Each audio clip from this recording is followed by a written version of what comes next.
Hello, good evening, and welcome, or thank you for welcoming me, as the case may be. I have no idea how this volume is. Good to see you. It is Sunday, and it is 7:01 my time. I am going to be finishing with the first Shadowmarch tonight. It's almost absolutely certain. Barring any bizarre accidents or anything like that, acts of God, whatever. So that will be fun. I have no idea what's going to happen next week, so I will discuss that after I finish the reading. Such as it is, I got partway into the ending of the book last night, 2 o'clock in the morning slot, and realized that if I went a little bit over time, I would actually finish the book and I'd have nothing to read you guys this evening. So rather than have to think about that after a long day and a complicated weekend, I decided just to hold some back and finish it now. So, as I said, as far as I know, we are going to finish the book. Don't have much else to talk about, really. We're just doing all the normal stuff here. I was out today practicing with one of my brothers. The other brother had a bunch of domestic stuff he had to take care of. So my brother Stuart and I worked on the musical stuff that we're doing, which I've mentioned in passing. We're doing a musical thing for my parents' wedding anniversary in the coming month. And so the exciting thing about that is I'm beginning to get my calluses back on my bass playing hand, which is very... It's the kind of small-time excitement that you folks out there who play musical instruments will probably know about. Do piano players get calluses? I wonder, because their keys are very smooth. Anyway, so that's what I've been doing, and I'm flat out exhausted and brain dead. But I've got enough oomph left, I think, to finish off the book. And then, as I said, I'm not sure what's going to happen next week. So I will keep you abreast of my thoughts on that matter as we read. Oh, the other thing is that basically tonight, assuming that I finish a little bit ahead of time with the last bits, the last pages of the first Shadowmarch volume, I will probably just wrap it up whenever that happens, because as I mentioned, I'm flipping exhausted, and I don't have much of my normal vim, vigor, verve, whatever V word you want to pick, violence, vituperation, vilification. I don't have any of those. So I hope you will pardon me if we finish up the book and then I kind of say, oh, well, there's only 15, 20 minutes to go, but I'm cashing out anyway. So before I start the reading, I'm trying to think if there was anything else that I wanted to talk to you guys about. Not really. As I mentioned, I'm trying to coordinate working on two halves of the same book at the same time, but they're in completely different stages of production. So that is strange and odd and sometimes confusing, because I have to keep going back and forth between the two manuscripts to see if I've changed something in the first before I change it in the second, and sometimes I find out that I've changed it in the new one but haven't changed it in the one that's actually much closer to being published. And other times I realize I changed it, but I need to change it back again because I've now had more thoughts about the final volume. And anyway, and so it's confusing, but not in the sense that I'm complaining about it, more in the sense that that's just what I've been doing. That's been taking up a great deal of my time. Anything else working on? Not really. I mean, you guys know that Brothers of the Wind is coming out pretty soon. I'm not sure exactly when, because I'm always the last person that assimilates this information. But it's coming out in the next few months. And it was supposed to be October. I think it still is, but who knows? Things are very, as I've mentioned before, things are very strange in the publishing industry at the moment. We're still kind of creeping out from under the worst of the pandemic, even as the pandemic has not entirely gone away.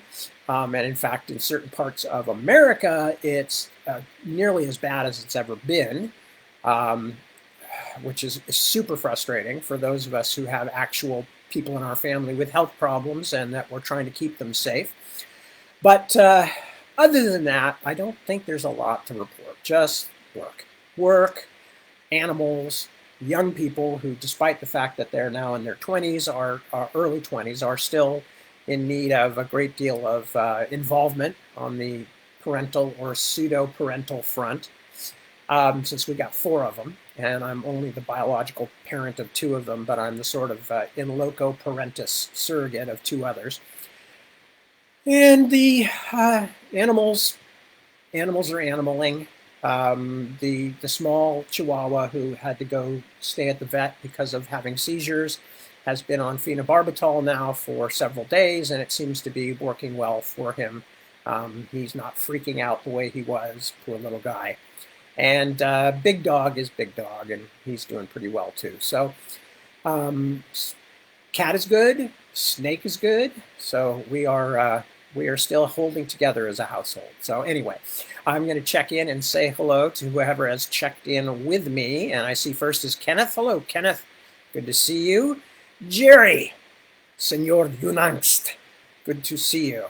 Emily, took your oldest to college this weekend. Oh, well, congratulations. And may you continue your slow but steady move toward empty nesthood. We're not quite there yet, but we're thinking of it. Felina, and the Screamer. You're going to have to run that one past me. Was I screaming quietly? was I making little noises of distress while I was posting the URL and various other sites? It could be. It could be. I'm at that point. Ray, greetings. Good to see you. Claudia. Hello, Claudia. How are you? Kelly, good to see you too. Timothy, greetings. Nice to have you. Nancy. Hi, Nancy. Happy Sunday from warm and verdant Virginia. Well, I'm glad it's warm as long as it's not too warm, and I know it's verdant. I have been to Virginia, and it is a beautiful green state. So nice to see you. Thank you for joining us. Joy, hello. How are you? James D. Scott has jumped in to say g'day, to whom we in return say g'day. Good to see you. Christian, hello. How are you, Christian? Good to see you. Tim, a pleasure. Very nice. And it's rainy out there. I don't know where rain is, so I can't say anything, but the rain would probably add some ambiance to tonight's reading, yes, because this is the end of a book, and therefore there are things happening that are momentous and in some cases a bit sad, and so, yeah, I think that would work. Barb Ann, oh, by the way, just completely off the thing, I have more and more over the past few years, I always, when I'm trying to have downtime or thinking time, I have been listening to ambient music, Brian Eno's ambient music, various other people's ambient music, Stars of the Lid and Ali O'Dia and folks like that. But what I did is I found actually a pure rain, one of these weather things, but I found one that loops. That's just rain sounds. And the good thing about it, unlike some pieces of ambient music, is that the volume level of the sound is consistent enough that you can turn it up to where it's comfortable and it blocks out even more of the background. Whereas with ambient music, sometimes, especially slow pieces, you have moments of quiet when you suddenly hear somebody in the next room going, "Oh my God, I can't believe I did that. Oh no, Mario," or whatever it is that they're screaming about out there, or they're watching Sailor Moon and screaming panties, or whatever it is my young people are screaming when they're watching Sailor Moon. They're very amused by Sailor Moon at the moment. Anyway, so I've been listening to a lot of rain. So the first thing I thought of when Tim was mentioning that where he is, it's raining, was that, yes, that would be a comfortable thing. I could put my earbuds in and just go to sleep. But I can't go to sleep because I'm going to read. But anyway, that's what occurred to me. Get my little rain sounds and plug them into my ears. Barb Ann, good to see you. Good evening. Thank you for bearing with me while I babbled about that. Cliff, hello, Cliff. Okay, and the air by us is reasonably breathable. That's one nice thing of living near the ocean, is that we have fairly clean air that gets cleared out pretty frequently. And a good thing too, because as I found out, redwoods, which surround our house, redwood trees do not get their water out of the ground. That redwoods get their water out of the air. So that's one of the reasons we need that marine layer. that comes sweeping in at night and keeps our temperatures low around where we live here in the Santa Cruz area, up in the hills. So yes, the air here is generally quite nice. These days, there's so much horrible crap going on in terms of weather. I mean, leaving aside the pandemic, leaving aside the tragedy of Afghanistan, leaving beside all these other things that are going on, just in terms of natural, meteorological, and other kinds of disasters that I hesitate to talk about, because most of the time the weather here has been pretty normal, and meanwhile I see that, places where friends of mine live and places where people live that I don't know are getting flooded and baked and hurricaned and all this stuff. And I'm hesitant to talk about, the kind of normal everyday thing like, oh, nice day today, because, it feels like bragging or saying, ha ha, our weather is not trying to kill us, ha ha, and I don't want anybody to think that's what I'm saying. So Cliff, yes, reasonably breathable. Angie, hello. Yes, wow, you're here. Okay, so James says, as a pianist, he doesn't get a lot of calluses unless he's learning a piece with lots of glissandi, which I guess makes sense since, as I said, keys are fairly smooth, whereas bass strings are big and wound with heavy wire. Greg, hello, Greg, good to see you. Kristen, yes, you're getting the image from the 2 a.m. reading. Oh, that's bizarre. But anyway, good to see you. I'm still glad you're here. Ray, I think already said hello, but there's Ray again. Hello, Ray, if I didn't say hello. Oh, the scream face from the painting. Oh, Felina explained why the screamer. Oh, okay. See, I am so crippled by modern culture that I completely didn't even think of the scream. And I was thinking, I'm shocked and ashamed to say it, I was thinking of Macaulay Culkin in Home Alone going, ah, which is, a version of that. So, it's this postmodernist world we live in, this metatextual postmodern world. Anyway, Chris Vandal, lovely to see you too. Craig, hello, good to see you. And who else have we got? Angie, Regina, hello, Regina. Yes, Deb, the kids and the fur babies are all well. So we're doing as well as can be hoped here at the moment. So thank you for asking. And with that, I guess I'm going to start reading. So as warned, when I get to the end of this, I have no idea how long this is going to take. One of the interesting things about reading online is that it has convinced me that I cannot estimate very well how long reading things is going to take, because I've been consistently, wrong about thinking, okay, well, this will take most of the reading tonight, or this will only take half the reading, and so I can go this far. Wrong again, wrong, and wrong. Anyway, so what happened in the last section we were reading was, you may remember in this time slot, Chavin, the physician, was confronting Anissa, Bryony's stepmother, the pregnant current queen of South March. He was confronting her with something he had found and found out about, which was a kulikos stone. And he was basically accusing Anissa of having used this stone and its inherent magical powers to kill Kendrick, Bryony and Barrick's older brother, whose murder pretty much started this whole first volume. Then, in the bit that I read last night, we discovered, no, it was not Anissa at all, but it was her maid, Celia. And Celia snatched the stone that Chavin thought had been used up, and snatched the stone and turned into this quite horrible thing for which there is no simple name, something quite demonic, something very disturbing with huge, sharp, curved claws and indistinguishable, inconstant features and all kinds of icky stuff like that. But between Chavin and Bryony and the sacrifice of a brave guard, they managed to kill Celia and the thing that she had become.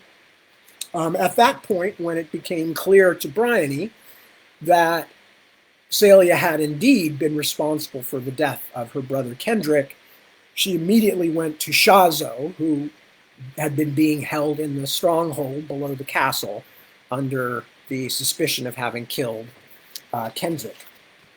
And as she is trying to free him and helping him out, Hendon Tolley and several of his soldiers showed up and basically said,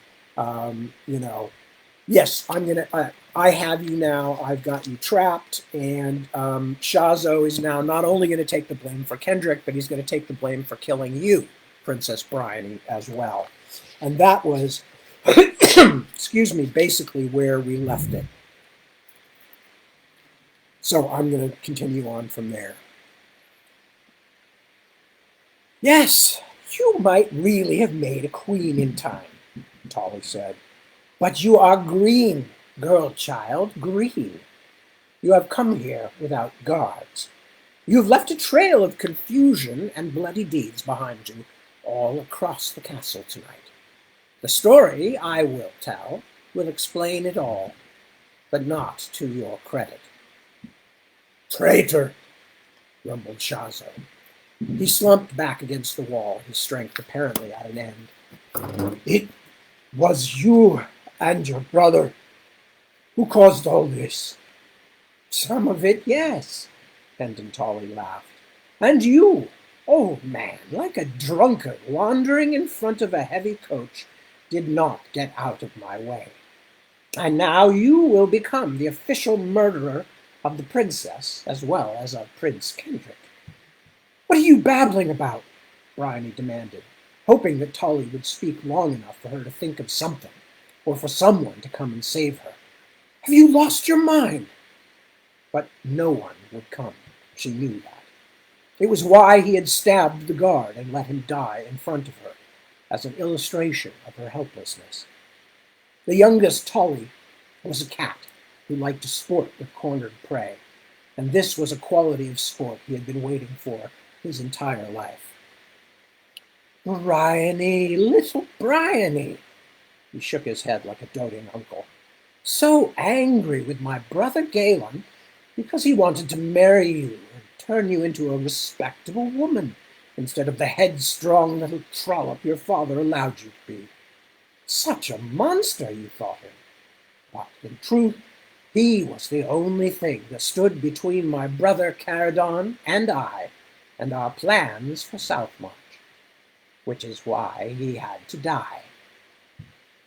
You killed Galen? Of course. He opposed our contacts with the Autarch from the first. He even came to argue with Kendrick about it on the night your brother died. Caradon and I had contacted Kendrick separately, you see, because Galen would not do it, and we had promised him that the Autarch would help him free your father in return for a few small concessions about the sovereignty of certain southern nations. Kendrick had decided to take up our ally in Zis on his generous offer, you see. My brother would never do that. But he did. Or at least he agreed to do so. His murder ruined what would have been a very useful bargain, at least for Caradon and myself. And for the Autarch, too, I suppose. He shook his head. It is still a puzzlement to me. I can make no sense out of this Devonesian servant girl and her place in things at all. Bryony was about to ask him another question, just to keep him talking. She was far too stunned and terrified at the moment to absorb much of what Hendon Tolley was saying. But he raised his hand to silence her, then nodded at his guards. Enough, he said. Kill them quickly. We still have to find that miserable little doctor. You'll never get away with it. Tolley laughed with genuine pleasure. Of course we will. You Edens, you talk of your sacred bond and the love of the people, but the world does not spin that way, however much you would like to believe it so.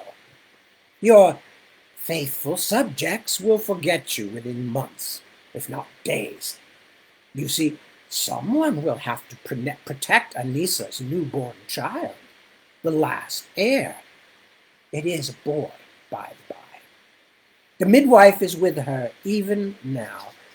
Poor Anissa is much confused by the night's events, but I will explain them to her anon." He smiled again, mockingly cheerful. "By then you will be dead at Shazo's hand, a tragic echo of your brother's fate, and Shazo will be dead by mine, or so everyone will hear.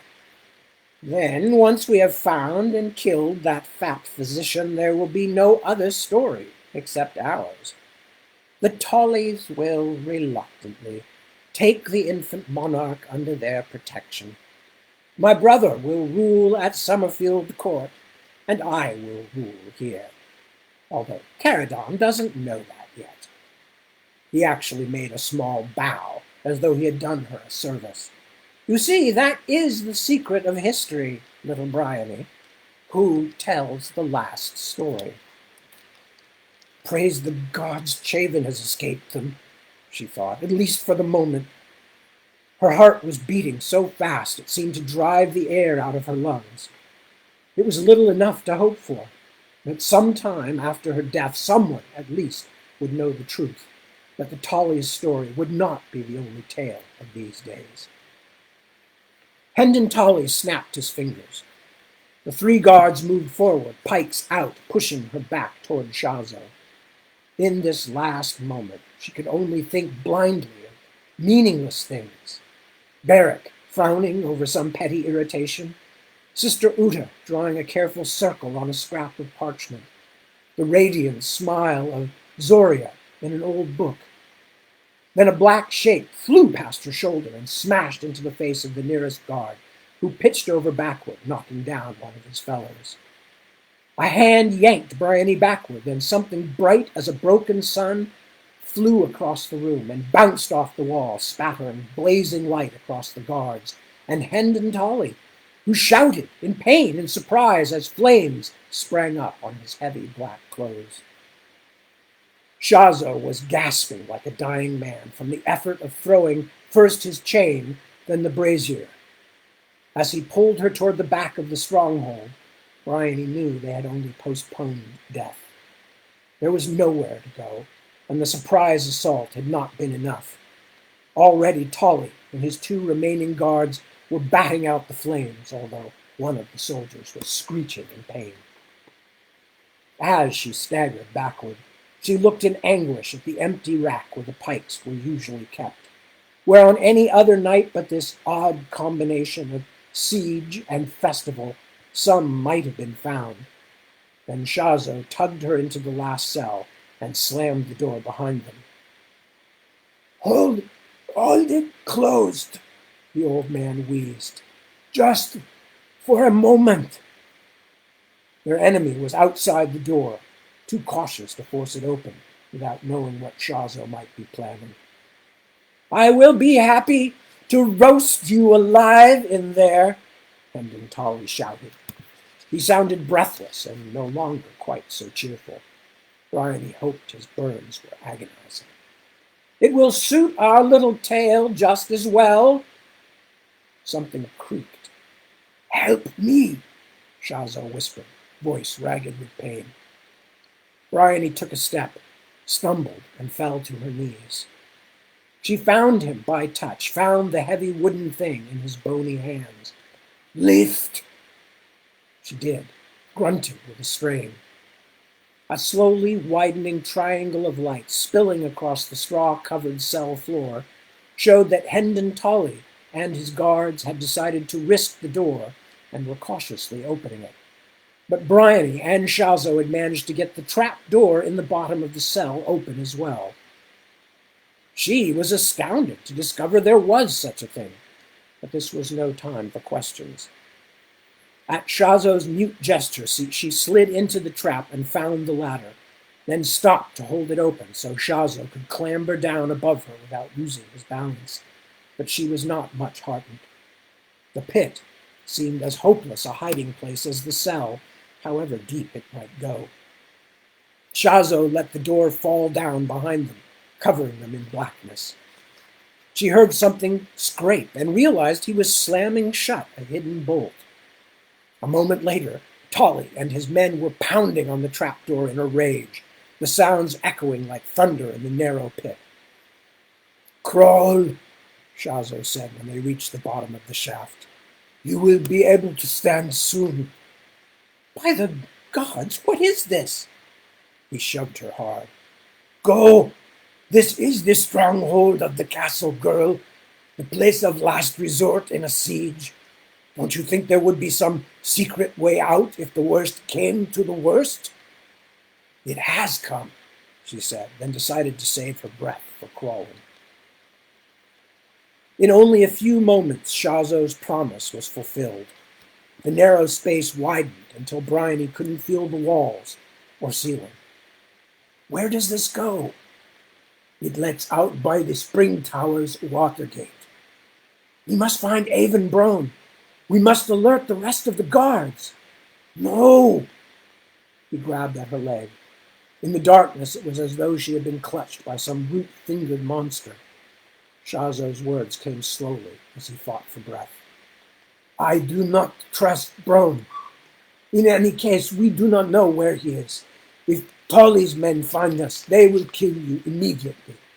They can always explain later that I had taken you hostage, that your death was an accident." "No one will believe that."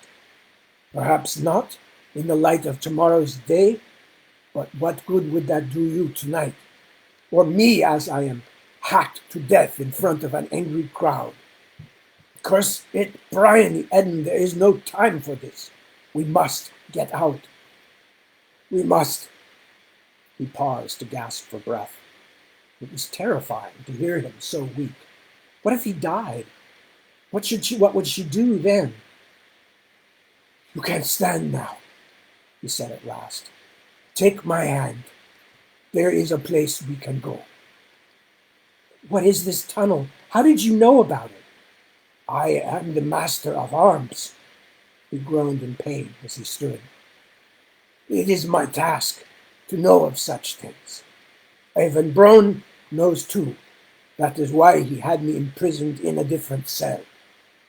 "Then why weren't Barrack and I told?" Shazo sighed, a mixture of regret and clenched-jawed pain. "You should have been. Take my hand." The journey seemed to last the better part of an hour, through damp stone corridors and treacherous narrows that seemed little more than holes dug through hard dirt, before they reached a small stone room that smelled of tidal mud and bird droppings. It had a high slit window that bled moonlight, and for the first time since they entered the trap door, she could see Shazo don Heza's bone-weary face. "We are in a storage room by the water gate," he said, panting. She had actually heard him whimper as he crawled, a sound so bizarrely unexpected that it had frightened her nearly as much as anything else she had experienced on this mad and dreadful night. Shazo, showing pain, almost weeping. She could only imagine how dire his circumstances must truly be. The Summerfield folk will be combing the castle. Others may be looking for you too, but we can trust no one." "Surely, listen to me, girl. It is plain now how long and how carefully the Tollys have been preparing, waiting for a moment like this. Even if we reached Brone, even if he proves loyal, who can know whether his gods are the same? We must get you away from here." "Where? If there is so much danger, where can we go?" "First things first, Bryony." He was shaking, trembling with the cold. "The only safe way to leave the castle is by water." "But the Twilight people are in the city, just on the other side." He shook his head. "Then we will go another way, across the bay and then southward down the coast. There are places in Helmingsea I have prepared." You thought something like this might happen?" For the first time, the old man laughed. It was a hard sound to hear, and quickly became a racking cough that was no more pleasant. It is my task, Bryony, he said when he could speak again. My sworn task. To think of anything that might happen. Anything.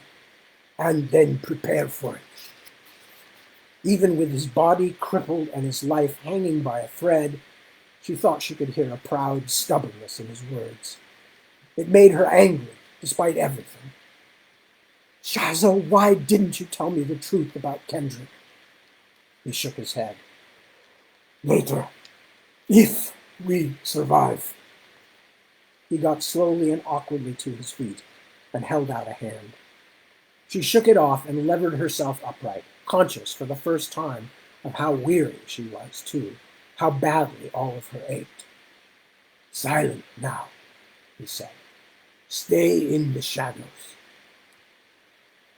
The alleyway outside the storage room was empty, though they could hear sentries talking on top of the wall, and a fire burned in the guardhouse beside the water gate. There had never been a night like this. Winter festival being celebrated in the castle, while terrible enemies were encamped just across the water. Her stepmother's maid changing into a demon. It seemed that anything, absolutely any horrible, ghastly, impossible thing could happen tonight, and she wondered if she could entirely trust Shazo's judgment. He was always so stiff-backed, so certain of his own rightness. But who could judge properly on such a night? What if he was wrong? Should she give up her throne without a fight? Run away just for fear of Hendon Tully? If she called to the guards, wouldn't they come to her in a heartbeat? Their princess regent. Wouldn't they hunt down Tully like the murdering dog that he was? But what if, as Shazo feared, they did not? What if they were secretly Tully's men, already suborned with lies or gold? Bryony tried to imagine what her father would do, how he would think. Stay alive, he would have told her. She knew that. If you are alive, you make all that Tully says a lie. But if someone puts an arrow in you, then the people have no choice but to believe him, because Summerfield Court is the most powerful part of the kingdom outside Southmarch, and they have blood ties to the throne. Shazo was leading her along the back roads, near Skimmer's Lagoon, she suddenly realized. She had hardly ever been to this part of the castle, its narrow streets full of ramshackle skimmer houses, the quays jostling with the strangely shaped boats that seemed to house at least as many of the waterfolk as did the more conventional dwellings that loomed beside the docks. It seemed oddly quiet for Winter's Eve, although she realized then that the hour must now be approaching midnight. The streets were almost deserted, some lights in high windows and a few snatches of faint music, the only signs that people even lived here. She could hear the tied-up boats bumping against the piers and the occasional sleepily questioning call of a waterbird.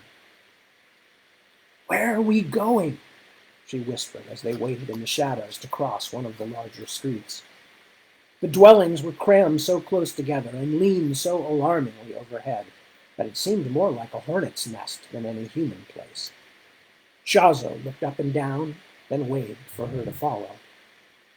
"Here," he said. "This is the house of Turley, the headman." "Turley," she whispered. It took her a moment to remember why the name was familiar.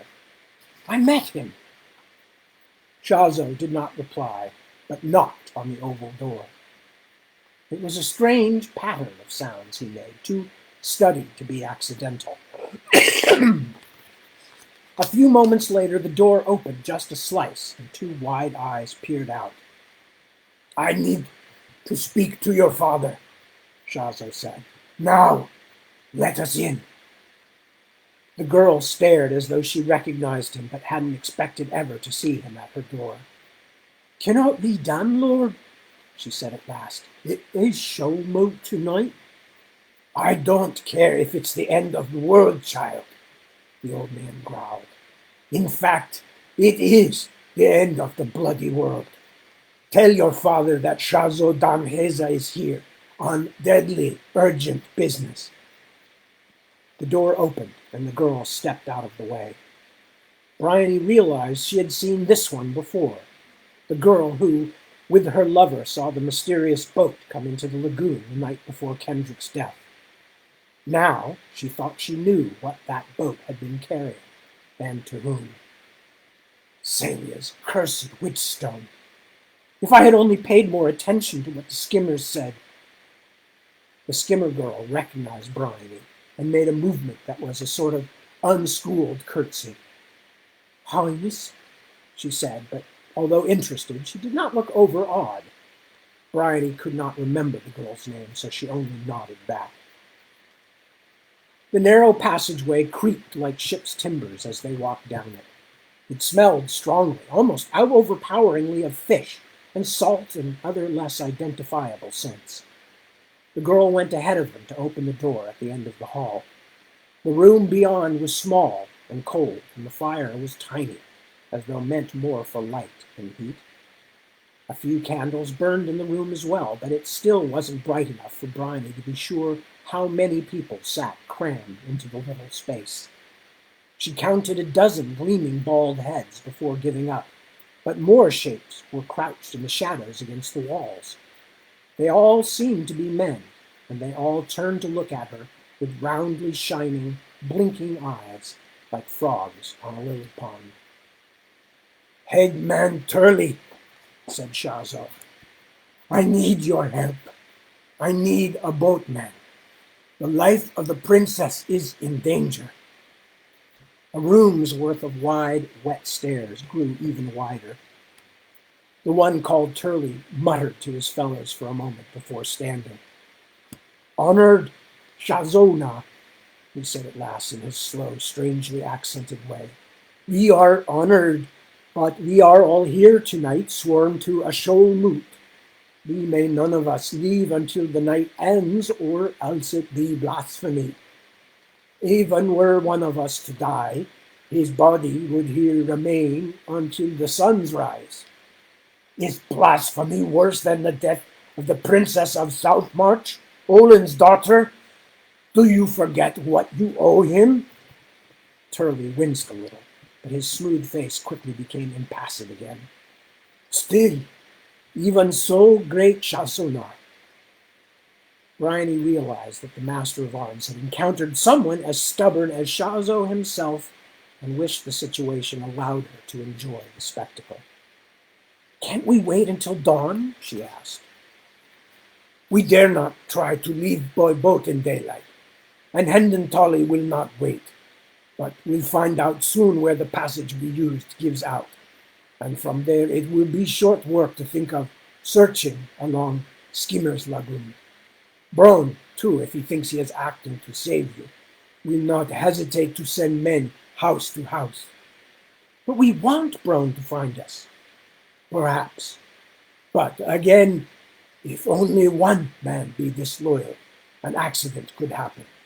An arrow let fly at me that hits you by mistake, let us say. The old Tuani warrior shook his head.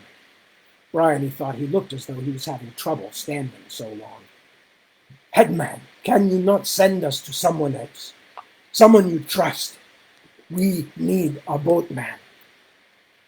I will be their boatman, announced the skimmer girl.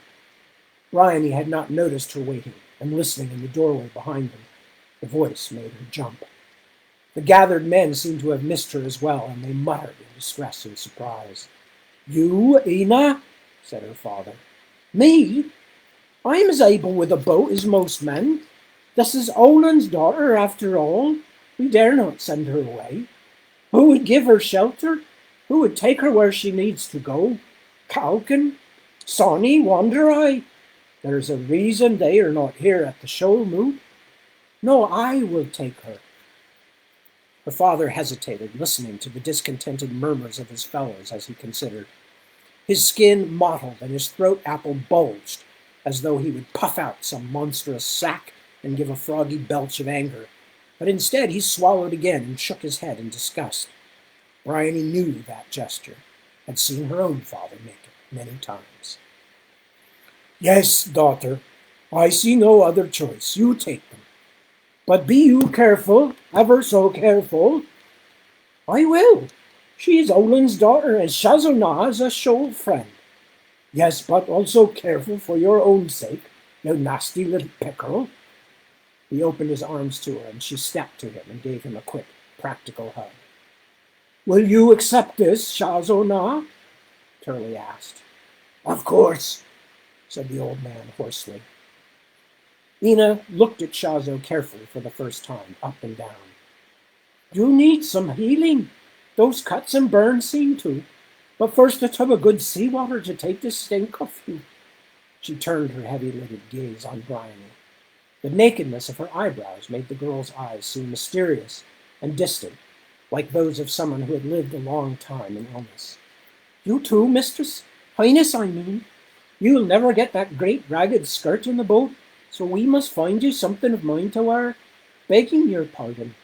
But we must be quick about it all. The moon is swimming, but soon she will dive.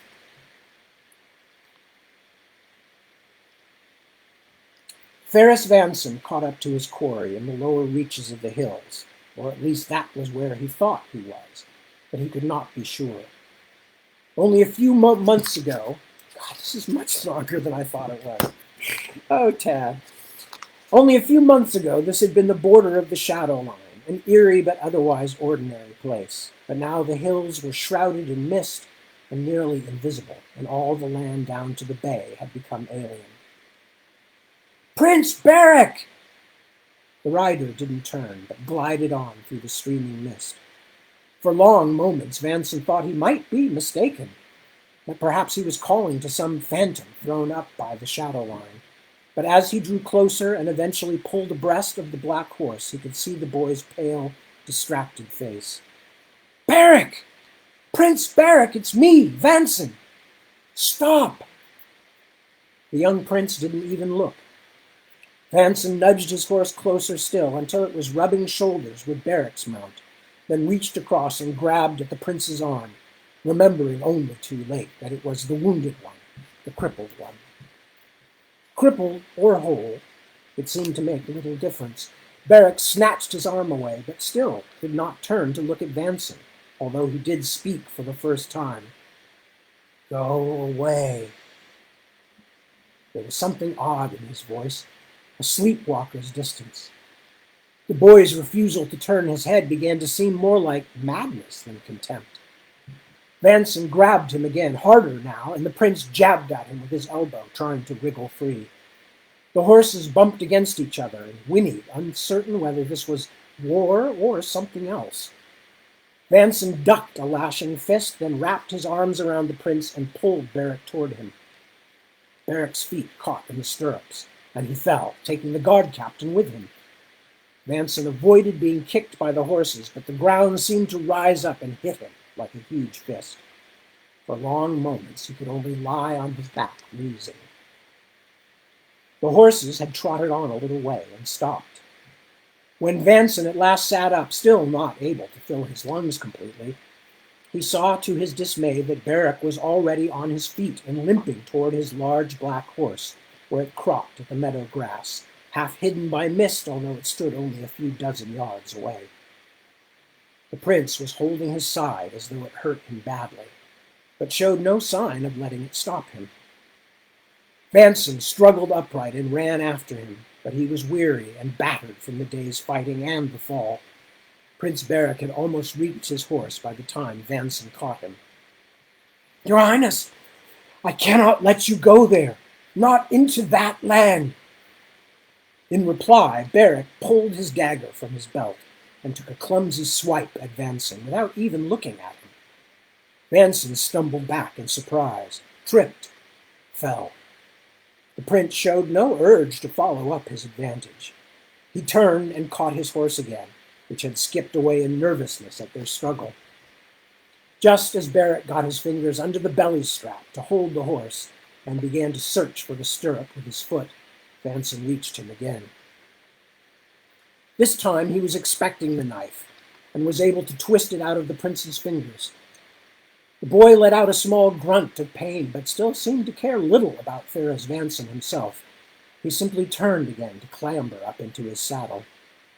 Vanson grabbed him around the waist and pulled him backward so that they both crashed to the ground. This time he shoved his helmeted head against the boy's cloaked back and held on. Beric gasped with pain, and his struggles became increasingly desperate, his arms and legs thrashing as wildly as those of a drowning swimmer. As it became apparent that Vanson was the stronger, that the boy couldn't reach the older man's eyes or vitals with his hooking fingers, Beric writhed more and more madly.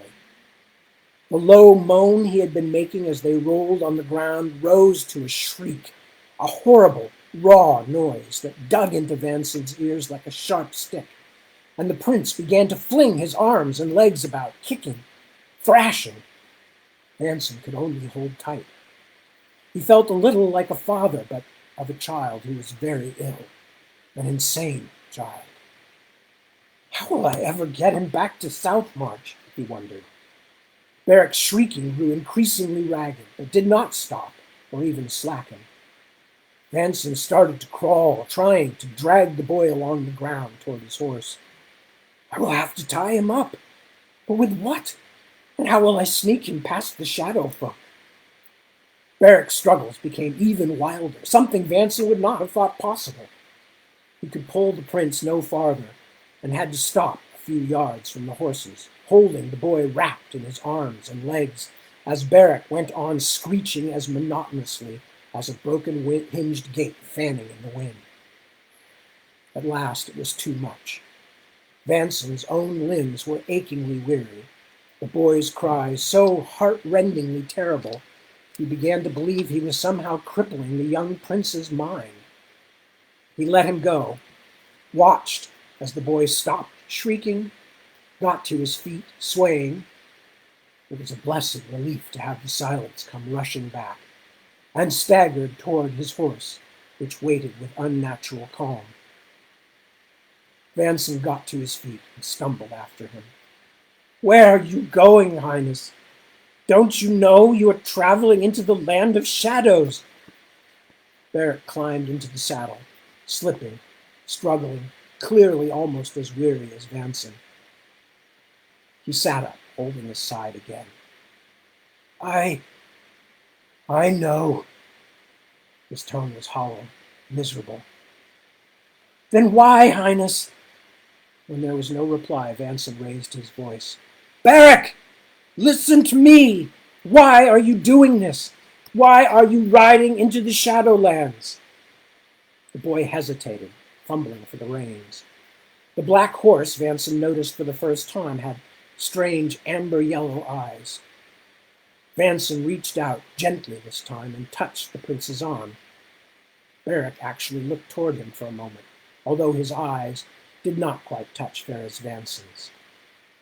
I don't know why. I don't know. Come back with me. That way, there's nothing but danger. But Vanson knew there was danger behind them as well. Madness and death. Hadn't he first thought Beric was fleeing the horrors of the battle? Come back with me to Southmarch. Your sister will be afraid for you. Princess Bryony will be afraid. For an instant it seemed that he might have touched something in the Prince Regent.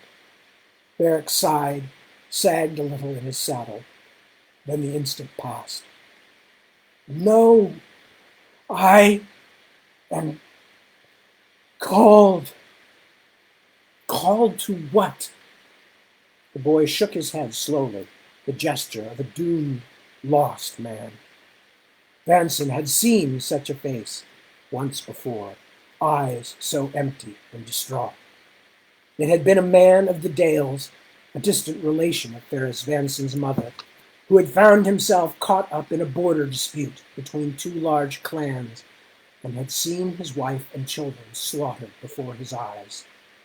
That man had worn just such a look when he came to say his farewells before going out to find his family's killers, knowing that no one would either accompany or avenge him, that his own death was inevitable. Vanson shivered. Beric abruptly spurred his horse northward. Vanson ran to his own mount and spurred to catch him until they were riding side by side. Please, Highness, I ask you one last time, will you not turn back to your family, your kingdom, your sister Bryony? Beric only shook his head, his eyes once more gazing into nothingness. Then you will force me to follow you into this terrible place that I barely escaped the first time. Is that what you want, Highness? For me to follow you into death? Because my oath will not allow me to let you go alone. Vanson could see her now in his mind's eye, her lovely face and poorly hidden fear, as well as the bravery that was all the more striking because of it. Now I pay back for your older brother's life, Bryony. Now I pay for dead Kendrick's with my own. But of course she would likely never know. For a moment, just a moment, a little of the true Beric seemed to rise to his eyes as if someone trapped in a burning house came scrambling to the window to shout for help. Into death, he murmured. Perhaps, but perhaps not. He let his eyes fall closed, then slowly opened them again. There are stranger things than death, Captain Vanson. Stranger and older. Did you know that? There was nothing to say. Exhausted in body and spirit, Vanson could only follow the mad young prince into the shadowy hills. Ding, dang, okay. How much time we got left? Yeah, we're going to run a bit over. Bryony had never thought of Southmarch Castle as something oppressive or frightening. It had been her home for all her life, after all. But as they moved quietly on foot along the edge of the lagoon, the keep with all its tall towers and lighted windows seemed to loom over her like a crowned skull. The whole night seemed a fantasy, a perverse one in which serving girls were transformed into monsters and princesses had to go disguised through their own domains in skimmer clothes that stank of fish. Ina led them through the dank, narrow streets to a dock on the southern lagoon, where the keep's huge outer wall shadowed Fitter's Row. But they did not get into a boat. Instead, she took them through a weathered door that opened right into the wide wall of stone which defended the castle from the bay. The rough-hewn passage inside led to a stairwell that wound upward into the cliff wall for some 20 or 30 paces, then down again for quite a few more steps, where Bryony was astonished to discover herself beside another tiny lagoon, this one entirely surrounded by a rock cave that was lit by lanterns perched here and there along the shore. This must be hidden inside the seawall, she marveled. 2 skimmer men sat cross-legged on the stony shore, guarding a dozen or so small boats, but they were on their feet before Bryony and her companions ever left the stairs.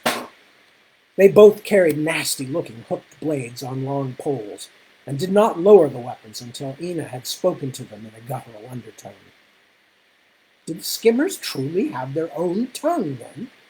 Bryony had heard many say that couldn't be true. She realized that she had learned very little about these people who lived inside her own castle. And a hidden lagoon.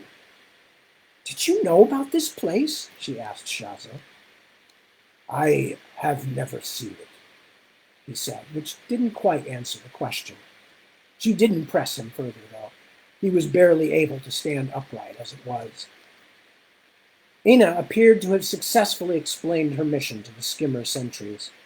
She directed Shazo and Bryony into a long, slender rowboat, then climbed in after them and rowed them out onto the tiny lagoon toward a low, apparently natural opening in the far rock wall that must have been invisible underwater for at least half of every day. The oars moved easily in the girl's strong, long-fingered hands. In only a short while, the little boat slipped out onto the gentle swell of the bay, with the cloudy, vast sky overhead and the night winds blowing. Why have I never heard of that lagoon? Bryony was cramped on the seat, her feet perched on the sack Ana and her father had provided, that contained mostly dried fish and skin bags full of water. She looked back. What if should invade the castle through that hole in the seawall? It's only there for a little part of the day. The skimmer girl smiled, an oddly shy, wide-mouthed smile. When the tide begins to come back up, we must take the boats out of the water and leave the cavern. There are other guards, too, guards you did not see. Bryony could only shake her head. It was clear that there was much she had yet to learn about her own home. After a stretch of quiet, the motion of the little boat and the quiet, repetitive creaking as Ian applied the oars began to lull her. Sleep was very tempting, but she was not ready yet to surrender. Shazo! Shazo! He made a grunting sound. You told me you would explain what happened, why you did not tell me the truth. He groaned, but very quietly. Is this my punishment, then? If you want to think of it that way. She reached out and squeezed his arm, felt where the hard muscle had begun to devour itself during his dark, malnourished weeks in the stronghold cell. I promise I will let you sleep soon. Just tell me what happened that night. Shazo spoke slowly, stopping often to get his breath. He called me in, your brother, Kendrick. He had just been visited by Galen Tully. If that jackal, Hendon, told the truth in this one thing, anyway. Galen must have been arguing against the autarch's offer, not for it. I thought he was the one who brought it, but it seems I was wrong. In any case, your brother told me what he intended to do, to abandon your father's belief that all the nations of Ion must be defended. Kendrick thought that he could convince the other monarchs to let the autarch take Hyrosol, and that in return the autarch would release your father. Leaving aside whether that or not it was honorable, I thought it was a foolish gamble. We drank wine and we argued. We argued a long time, Kendrick and I, and bitterly. I told him that he was a fool to bargain with such a creature, especially a creature of such growing power, that I would sooner kill myself than let him do this to his kingdom. All my life I have watched the monarchs of Zis at work, Bryony. I saw Tuan and a dozen other nations in Zand dragged in chains before the Falcon throne. And it is said this autarch is the worst of the whole mad line. But Kendrick was certain that the only way to withstand the autarch in the long run was to have your father, Olin, lead a defensive coalition of northern nations, to give up Hyrosol and the other decadent southern cities. A demon's bargain, I called it, the kind that only a demon can make. Eventually, in drunken anger and despair, what I must admit was disgust as well, I left him. I passed Anissa's maid in the hall, summoned by Kendrick, I assumed. She was pretty and had a saucy eye, so I thought little of it. A thought caught at Bryony. Kendrick said, Is. He could not remember the girl's name. He was calling her Anissa's maid or servant as he died. It was too dreadful to think on long, and she did not want to be distracted. You say you simply left Shazo, but when we found you, you were covered in blood. As we disputed, as I raged against his foolishness, I I turned my knife on myself. I told him, oh, Brian, girl, I hate that these were the last words, I spoke with him. For a long moment it seemed that he wouldn't continue. When he did, the rasp in his voice was harsher than before. I told your brother I would cut my own arms from my body, the arms that had so long served his father, before letting him serve such a treacherous son, that I would stab myself in the heart. I was drunk, very drunk by then, and very angry. I could not bear facing Dawet Danfar across the table that night without wine, and I had already had several cups before I went to your brother's room. I have cursed myself for it in the darkness of that cell many times. Kendrick tried to wrestle the knife away from me. He was furious that I would argue with him, that I did not merely doubt his strategy, but denounced it and him. We fought for the knife, and I was cut again. Him too, I think, but only a little. At last I came back to my right mind. He sent me away, making me swear on my debt to your father that I would not speak of what had happened, no matter how much I disagreed with him. To tell you the truth, even after you freed me, I would never have spoken of what he planned. Poor Kendrick. The dishonor of bargaining with the bloody Autarch. Again, Shazo had to stop. Bryony would have felt sorry for him, but the newness of the betrayal was too much. Shazo's for keeping stubbornly silent, and her brother's for thinking he knew more than their father, for thinking himself a king before he had gained the wisdom, for supposing he could manipulate a great and powerful enemy.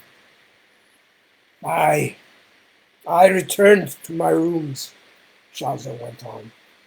I drank a great deal more wine, trying to make it all go away. When you came for me, I thought that Kendrick was still angry with me for insulting him. Perhaps even that I had been too drunk and had hurt him in our scuffling, that I would be locked up for insulting him, made a slave again after all these years. It only became clear to me later what had happened. But you fool, why didn't you tell us? What could I say? I gave my oath to your brother before he died that I would not speak of what had happened in that room. I was ashamed for myself and for him. And at first, before I understood the truth, my honor was outraged that you should come for me like a criminal, simply because I had disagreed with the Prince Regent. But when I learned what had happened, I told you that I hadn't killed him, and that was the truth. He trembled a little under her hand, which still touched his arm. What does a man have if he gives up the bond of his word? He is worse than dead. Had Hand and Tolly not told you what your brother planned, I would be silent still.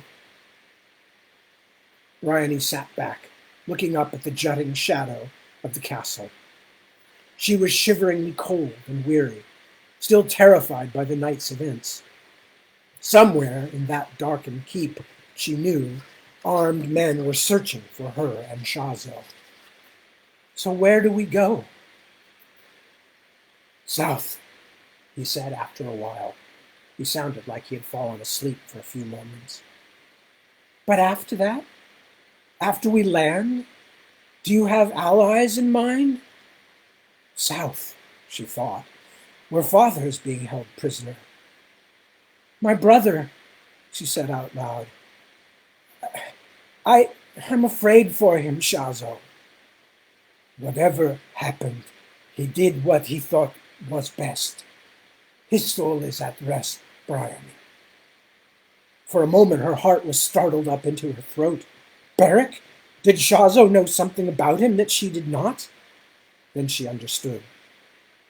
I didn't mean Kendrick. Yes, he did his best. Gods bless him and keep him. No, I mean Beric. It was hard to find the strength. Cutting in briefly, we're about a minute and a half, 2 minutes away from finishing. No, I mean Beric. It was hard to find the strength even to speak. The long day had finally caught up to her. Tears made the dark geometries of the keep even more blurry. I miss him. I'm afraid something bad has happened. Shazo had nothing to say, but patted her arm awkwardly. The boat slipped on, the oars moving steadily beneath Ina's skillful hands. Bryony felt like Zoria in the famous tale, fleeing her home in the middle of the night. What was it Tinwright had written about that? Overwritten, to be honest. Clear-eyed, lion-hearted, her mind turned toward the day when her honor will again be proclaimed. But the goddess Zoria had been escaping from an enemy and fleeing back to her father's house. Bryony was leaving her home behind, perhaps forever. And Zoria was an immortal. Midland's Mount, with its walls and towers, no longer loomed over them like a stern parent, but was beginning to recede, the bay widening between their little boat and the castle, the forested shore growing closer, a blackness along the southern horizon that blotted the starry sky. Only a few lights burned where she could see them in the castle's upper reaches, a few in the Tower of Spring, a few lanterns in the guardhouses along the wall and atop the harbor breakwaters. She was filled with an unexpected, aching love for her home. All the things she had taken for granted, even some she had despised, the chilly ancient halls as complicated as long stories, the portraits of glowering ancestors, the gray trees below her window in the privy garden that budded so bravely each cold spring, all had been stolen from her. She wanted it all back. Shazo was asleep now, but Bryony had missed her own chance at healing slumber. For this little while, anyway, she was queerly wakeful, exhausted, but full of fretful thoughts. She could only sit and watch as the moon dove down through the sky and the waters of the bay grew wider between her and all of her life until this moment. The streets of Funderling Town were lit but deserted, so that they had the feeling of unfinished scrapes instead of thoroughfares. Chert, walking like a man who has lately seen too many of the world's strangest corners, could hear his footsteps echo from the stone walls of his neighbors' houses as he trudged up Wedge Road and in through his own front door. Opal heard him in the main room and rushed out from the back of the house, face full of misery and fear. He thought she would demand to know where he had been all these long, long hours, but instead she just grabbed his hand and dragged him toward the bedroom. She was moaning, and he suddenly knew the worst had happened.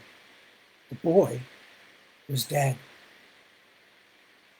To his shock, Flint was not dead, but awake and watching. Chert turned to Opal, but she still had the look of someone who had discovered her most prized possession had been stolen. "Boy," he asked, kneeling beside him, "how do you feel?" "Who are you?" Chert stared at the familiar face, the shock of hair so pale as to be almost white, the huge watchful eyes.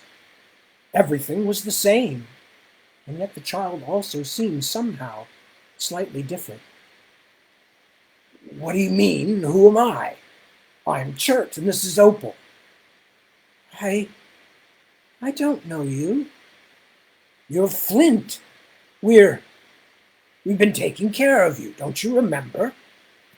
Slowly, weakly, the boy shook his head. No, I don't remember you. Well, if you're not Flint, who are you? He waited in a kind of airless terror for the answer. What's your name? I said, I don't know, the boy whined. There was something in him Chert had never seen before, a trapped and frightened animal behind the narrow face. I don't know who I am. Opal stumbled out into the other room, clutching her throat as though she couldn't breathe. Chert followed her, but when he tried to put his arms around her, she flailed at him in her misery, and he retreated. Since he could think of nothing else to do, he came back to the bed and took the boy's hand. After a moment of trying to pull his fingers free, the boy, who looked like Flint, relaxed and let him hold it. Helpless and weary, all thought of what had just happened to him outside the city gates swept aside, at least for now. Chert sat this way for an hour, calming a terrified child, while his wife cried and cried in the other room. And that, finally, is the end of the first volume. You can see I have no idea how long these things are. I cut last night reading short, and I ran over tonight, so go figure. Anyway, with that, and now, 12 minutes past the hour, I'm going to wrap it up for Sunday. I don't know what's going to happen next week because I'm between things at the moment with this, and because of various scheduling things, I may have to cancel next week, but I will let people know ahead of time. In general, I'm not canceling these slots. I'm going to keep reading or doing something in these slots. So don't go away, but do check for next week, because next week may be an issue because of various family-related and rehearsal-related things. So, and then we'll figure out what we're going to read next, too, at some point along the line. So anyway, thank you so much for your patience, and thanks to the folks last night for allowing me to stop early, stupidly, so I could run over tonight. But anyway, take good care of yourselves. I will see you very soon, probably next week, but if not, the week after. And as I said, I will inform you. Until then, please take good care of yourselves. You are important to me, and I'm no doubt important to many others as well. Take good care of friends, neighbors, family, loved ones, all of that. We've still got a ways to go to get through a lot of these crises we're dealing with at the moment, all of us. So until I see you again, which will be very soon, one way or the other, take care. Good night.